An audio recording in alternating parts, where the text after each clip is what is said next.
came to the aircraft and he started shouting, "Is the airlines bad? They have women in the cockpit. I am not going to fly." I'm coming to finals, and suddenly I saw, a fighter aircraft crossing my landing path. He says, "Well, is a lady captain there?" I said, "Yes." He said, "My boys had not heard a lady captain's voice in the ATC." A very senior person in our airline, he asked me that, so why should we take you? You're a girl, you'll have a baby, then probably you'll leave flying, and we don't know, so why should we invest so much money and then, later on you'll leave our company.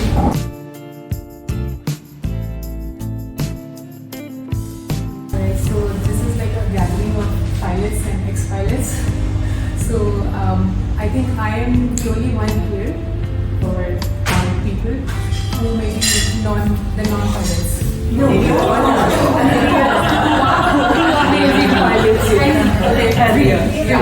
Okay.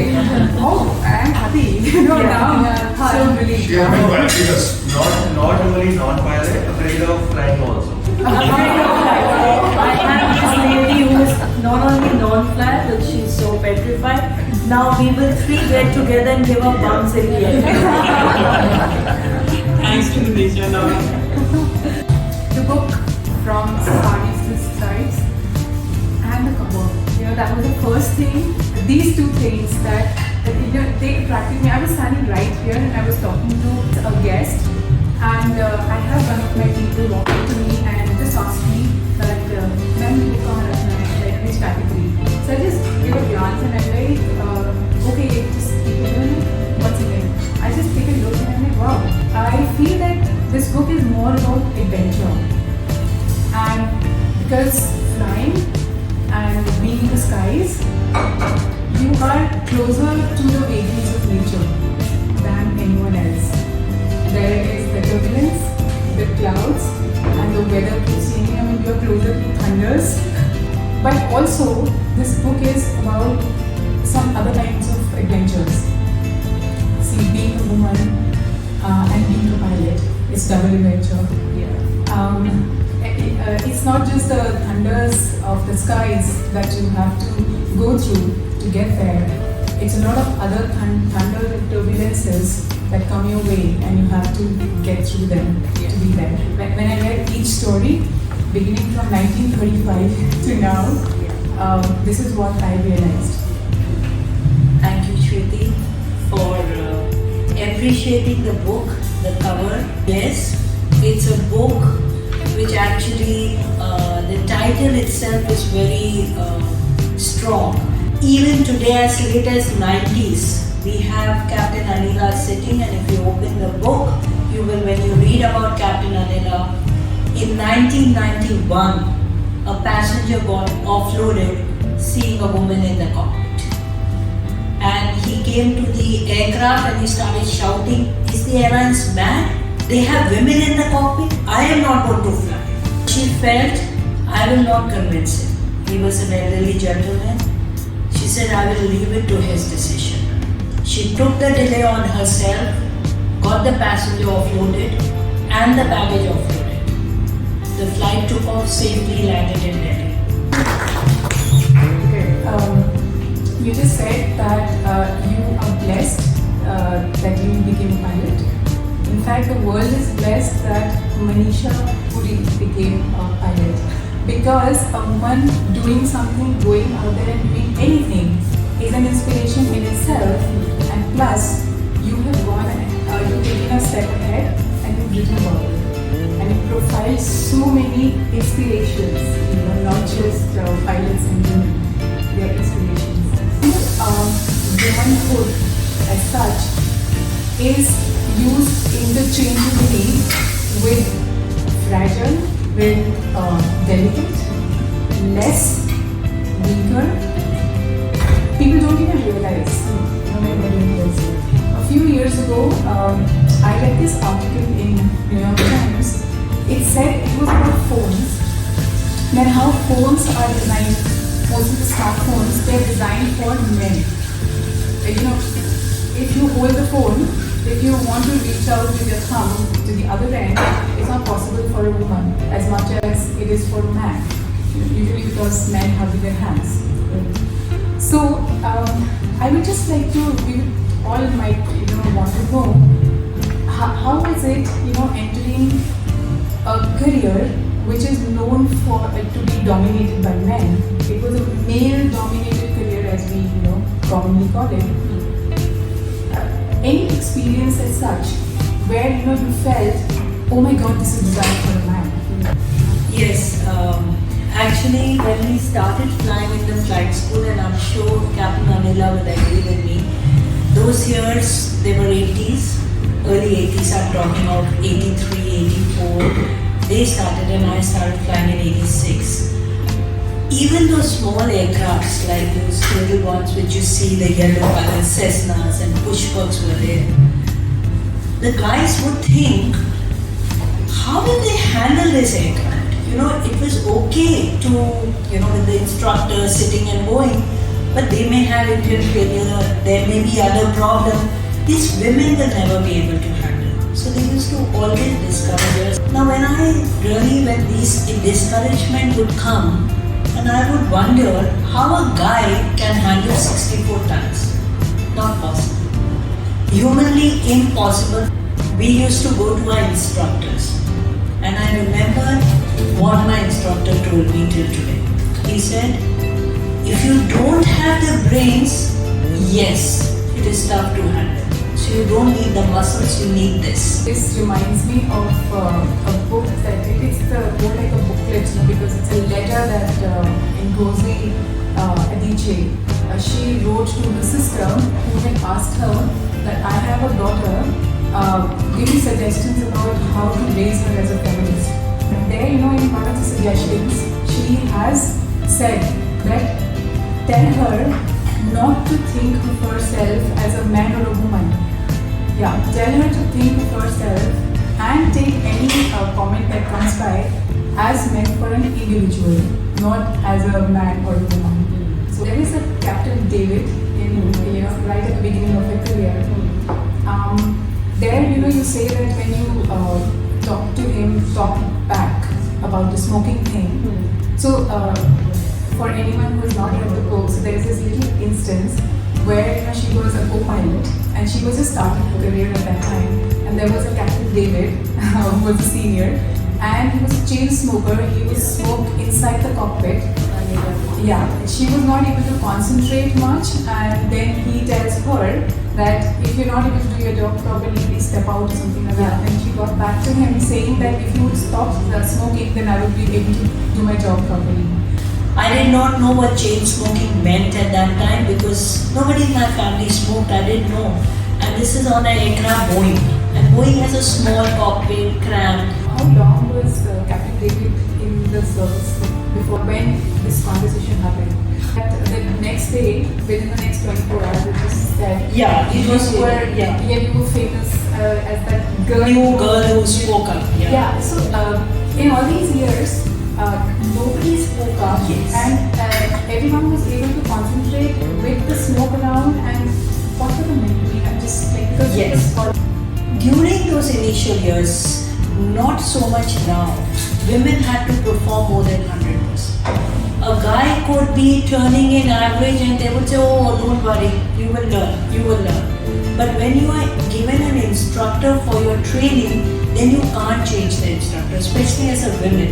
If I go and tell you, I don't want this instructor because he is a chain smoker, they'll say, why are you in this profession? Would you like to add something to this? 50 pilots will be there in the Guwahati hotel, same hotel, in the evening.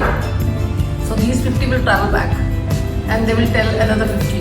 So that is how within 24 hours everybody And they knew. would love to tell the co-pilots and all, see, these girls come, they don't do this and all. Especially the tag of a girl. New girl who's just come in the Boeing. She has told this thing to Captain I.D. David.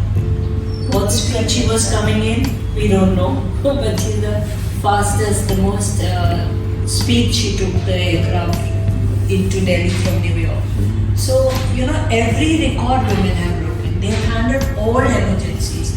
Women have had single engine, bomb on board, emergency landing, electrical failure, name it all. And then, so their attitude started to change and they training processes has always been same. So I won't say there's any change. You know that although that was my last question, but just one more popped up. Like you said, more women, like 12 boys and 16 women in the batch. It just took me back to your instance with Captain David. What if there was a woman instead of Captain David in the cockpit that day and she was smoking? Would it have been different to have a female instructor? I don't know. I'm thinking aloud. No, but what you're thinking is right. Initial years, unfortunately, the truth was women were not given the chance to become jet pilot and instructors. They were those men felt that they cannot be checked by a woman. Great. My questions are done. But just one more. I don't know, like with the conversation going, things keep popping up in my head. So Rashmi is giving me a green signal from there. Go ahead. Of course, I want everyone to ask a question just one quickly. Captain Vidya.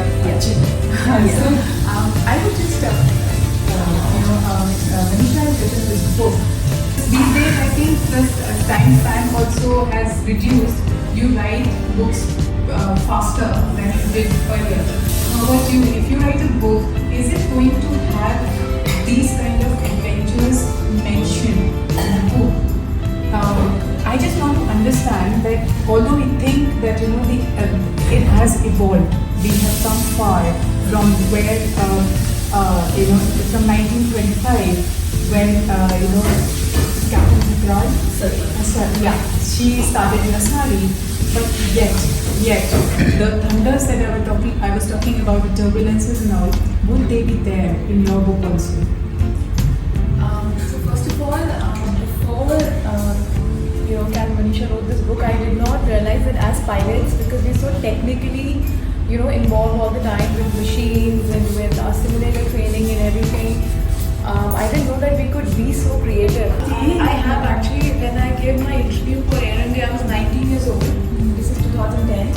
And my interview went well, all the technical aspects, all the questioning went well. And after that, the last question, he's a very senior person in our airline. He asked me that, so why should we take you? You're a girl, you'll have a baby, then probably you leave flying and we don't know, so why should we invest so much money and then later on you'll leave our company and you'll not fly. And at 19 years old, you don't know how to respond. I said, no, it's my passion and I wouldn't so I was wondering, in this table it is, if I was a guy, would it be, and that question wouldn't be put to me, but I have to answer this question that no, if I have a baby, I would take my mat leave and continue. And since I'm going through it right now, and I just remembered this, that I was 19 and I was sitting across the table and this was the last question I was asked in my interview.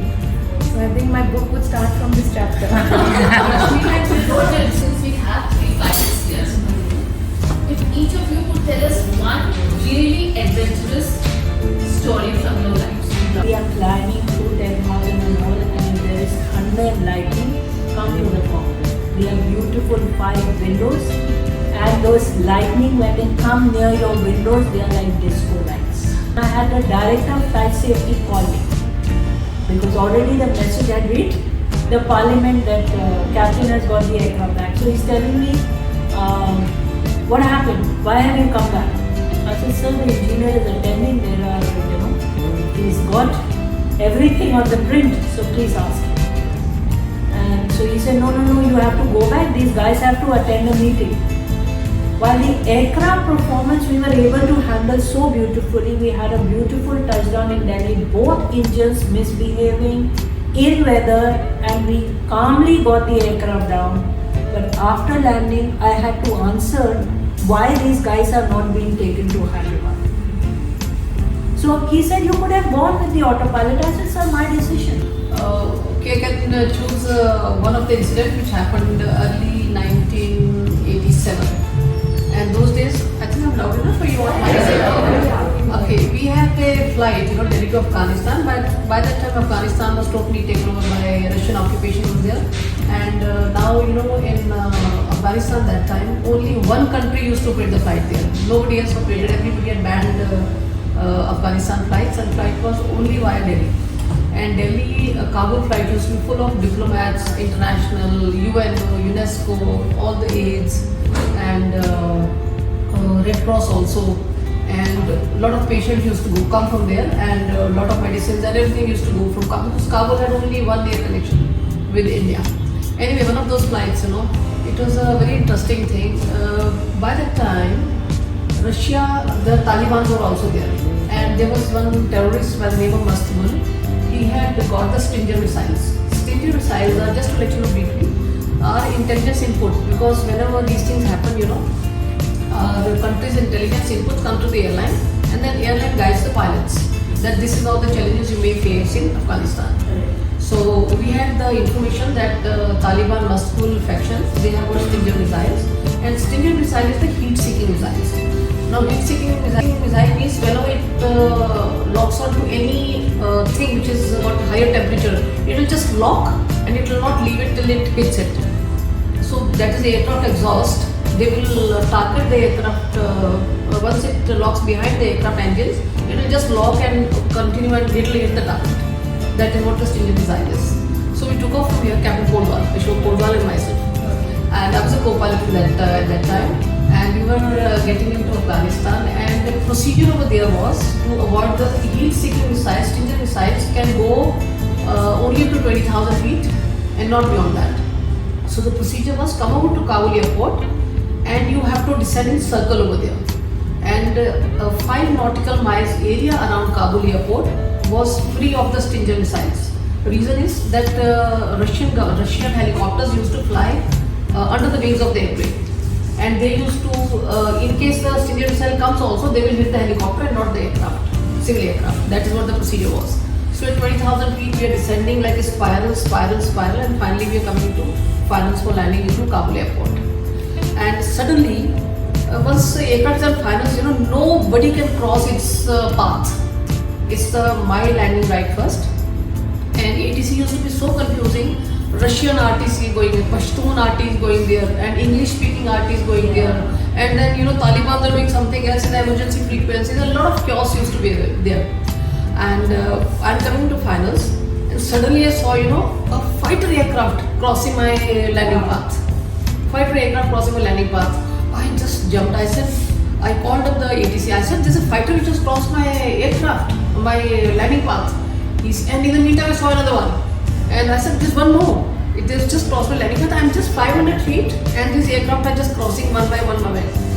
That Russian guy very coolly replied me. I said, there's one more fighter aircraft crossing my landing path. He says, look out for 2 more. That time I started looking out for 2 more. I saw one coming, and then one more coming.